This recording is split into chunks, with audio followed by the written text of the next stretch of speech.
An emotion can be demonstrated to you in lots of different ways and lots of different circumstances. It's like the hub of a wheel that will show you lots of different ways. We're going to tell you a funny experience that Esther had. So in her new house, which she saw several times before she made the decision to purchase it, so she was well aware of what it looked like. It turns out that there's almost no privacy anywhere. Because the shades, if you're inside, you can see trees outside, and if you're outside and it's nighttime and the lights are on inside, you can see trees inside.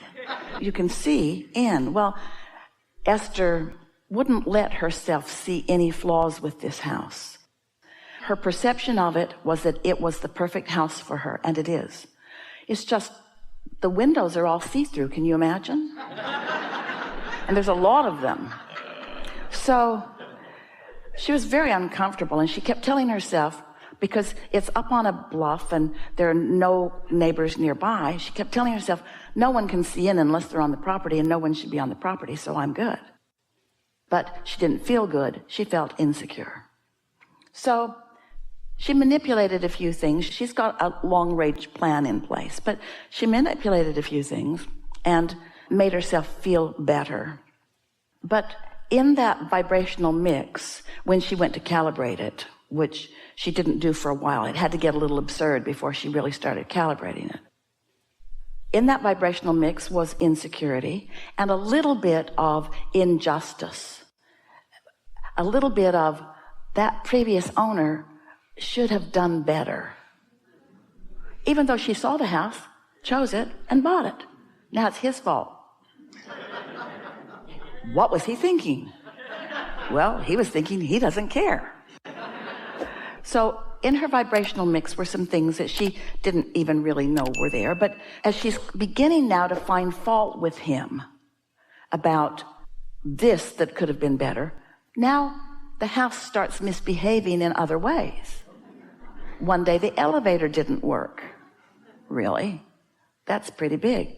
The heater in the swimming pool is intermittent. And then she starts attracting people that have known him, and they explain, yeah, he didn't know how to run the house. It really wasn't what it looked like it was. And so now Esther's thinking of the movie Money Pit. Softly, not big, not bigly, softly.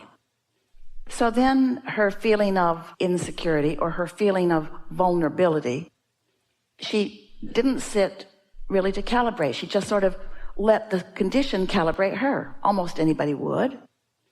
You have knee-jerk responses to things. And then a series of things began to happen.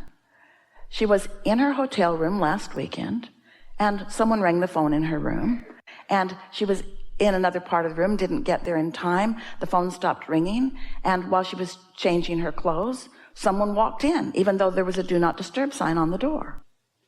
And Esther thought, that has never happened in my whole life. She could put two and two together. She understood that she has this little thing going on in her vibration. Yeah? So then a series of things like that just began happening. Weird things. Things disappearing in setup that never have disappeared before. And Esther knows that it's because she walked into a situation not really paying attention. When she started to pay attention, she didn't like what she saw. She calibrated to what she saw that she didn't like, activated in her vibration, and then every cooperative component in the vicinity to that began showing itself to Esther. Well, when you know about calibration, it doesn't feel like someone else's fault, and it doesn't feel like anything going wrong. It feels like an opportunity to really acknowledge how well things are going for me. Does that make sense to you? Because anything that is active in your vibration will turn up over and over and over again. And it will come to you in so many different varieties of ways that it will show you exactly what your feeling is about this and this and this and this and this. A feeling that you have the ability to change.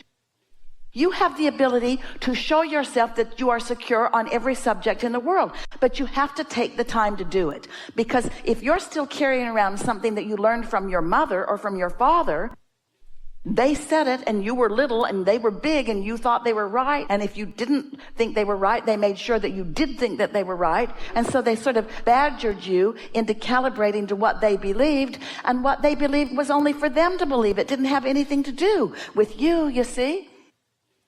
And so then you come along and you're tuned in, tapped in, turned on, and you are drawn. Oh, you were a cooperative component. You're drawn into this magnificent relationship. And most of the time it feels just like that. But every now and again, something turns up in your experience that activates that belief that doesn't apply. And then the only thing that you've got going on, it's not as big as saying, I have to reconcile beliefs with my parents. It's not as big as that. It's only as big as I've got an active vibration that doesn't match this active vibration. And which one do I choose? Which one do I choose? When you go to a buffet, do you really think it is your responsibility to eat everything on the buffet? Or do you pick and choose? And are you good enough to yourself to pick and choose the things that you prefer? And yet with thoughts, someone's told you that this is the way you should think about this. So as a society, a worldwide society, as a mass consciousness, you gather together. It's like, let's see all of society and let's see it in this big arena and let's see all those clumps. There are straight people and gay people and Republicans and Democrats and Catholics and Protestants and all kinds of labels. So many labels that we could talk all day and all month and all year and we still couldn't even label all the labels. And so there they all are, mostly pushing against every other group for one reason or another, sometimes belonging to more than one group, but mad at most of the other groups, only liking the groups that they're standing in, feeling rather defensive, feeling vulnerable and out of control in their lives. And then we want to give you a perspective of your inner being and acknowledge there are only two groups. Those who in this moment are calibrated to their source, or those who in this moment are calibrated to something else. Two groups. And every single group has some of both in it. Every one of those groups sometimes are calibrated to source and sometimes are calibrated to something else, you see. Finally, you have to come to an awareness that you are a dynamic being. You are a being on the move. You are a creator in the mode of creation. You are a creator continuing to create. You are in a continual state of becoming. And there was never anything that was ever lived by anyone before that is the way that you are meant to live.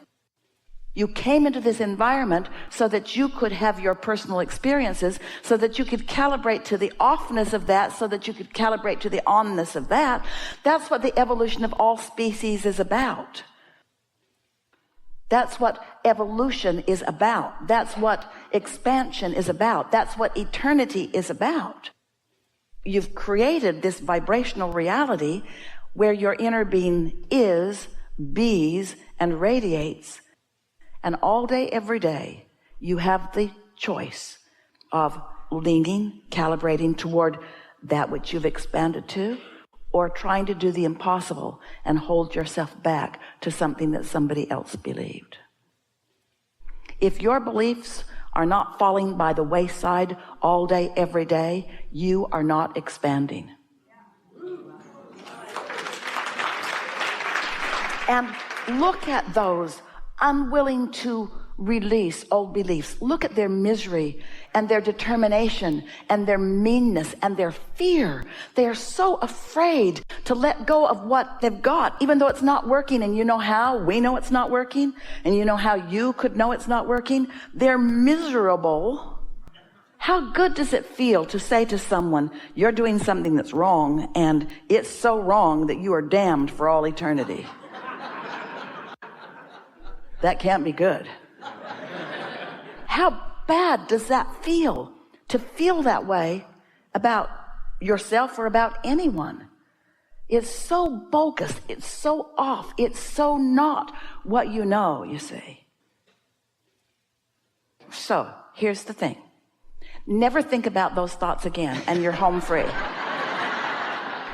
Yeah, you're all laughing because you know that there's momentum. The skier's going down the slope. There's an inevitability about those thoughts until you gradually change the direction of them. So it helps to get out ahead of it by tuning into the love that is your source on a regular basis, by stopping thought. When you meditate and focus on something not very exciting, like the sound of a fan or the flickering of a flame or the dripping of a faucet or even counting your own breath, when you focus upon something that doesn't require much thought, you slow your thought way down. And when you do that, you stop thought. And when you stop thought, you stop resistant thought. And when you stop resistant thought, your vibration rises. And when your vibration rises, you're calibrated to all of that power, and you're calibrated to that point of attraction. That's really a lovely thing. That's what we mean by getting out ahead of it. But when a thought comes to you and you trip over it, big thought, unless you focus on it from your now point of knowing, it remains the same as when it was first offered to you. In other words, you've got stuff going on in your vibration that you don't even know you've got going on in your vibration. And there's evidence all around about it. It comes to you in different facets. It comes to you in different ways. It's attraction, attraction, attraction, attraction. For everybody, it's attraction, attraction, attraction. Abraham, wait a minute. It's only attraction. There's no assertion. So when people talk about giving and taking, it sounds like asserting and receiving. There's no asserting and receiving. It's just attraction, attraction. Yeah, it's just attraction. It's only attraction. What we want you to hear in this is that your work is to just be open to what's flowing to you and through you. So you're getting the general sense of what we're talking about here. So now think about your inner being. Your inner being, always broadcasting well-being, always gathering up cooperative components. If you're one of the cooperative components that is drawn to that, then it's attraction, attraction, attraction, isn't it? Your inner being cannot assert its knowing and its love into your experience. It can only be it. And you find the frequency that allows it in. You see how it works? When you start to think of law of attraction like this, then you'll stop taking responsibility for what anybody else is doing. There's one singular thing that you want to do as someone who has anything to offer anyone. Just be happy. Just be in alignment. Just tune in with your source energy. Just join that point of attraction, because your inner being is attracting cooperative components. So are you attracting cooperative components, or are you trying to manipulate conditions, and are you trying to meet the needs of the people, or are you knowing that they're out there and you're tuning in only with what you want, with what you intend, and because you are not messing in all this stuff that isn't any of your business, you're more likely to be calibrated to your highest source. So one who's connected to that source energy is more powerful than a million who aren't, and then you and your inner being with that powerful point of attraction are gathering to you attraction, attraction, attraction. Most everybody is looking out into the marketplace and trying to adjust to the market. So they're letting the market calibrate them. And the market says, shortage, not enough, unfair, injustice. The rich get richer, the poor get poorer. There is enough for everyone. This time of powerful energy moving is like a magnifying glass that is placed over the top of everything, and everything that is amplified. So if you feel abundant, you become more abundant. If you feel impoverished, you become more impoverished. If you feel well, you are weller. If you feel sick, you are sicker. This is what's going on right now, because the energies are moving so fast. There has never been a time when it would be more prudent or helpful or feel better to you than now to get lined up with your true, powerful point of attraction, you see. You say your prayers as if what you call God could then assert into your experience. And don't you know that that source energy is flooding all of that love and well-being to you all of the time? You don't need to pray for that to happen. You want to calibrate to let it in. To let in the blessings that you've already asked for, to let in the blessings that you already deserve, you see. Yeah. Really good.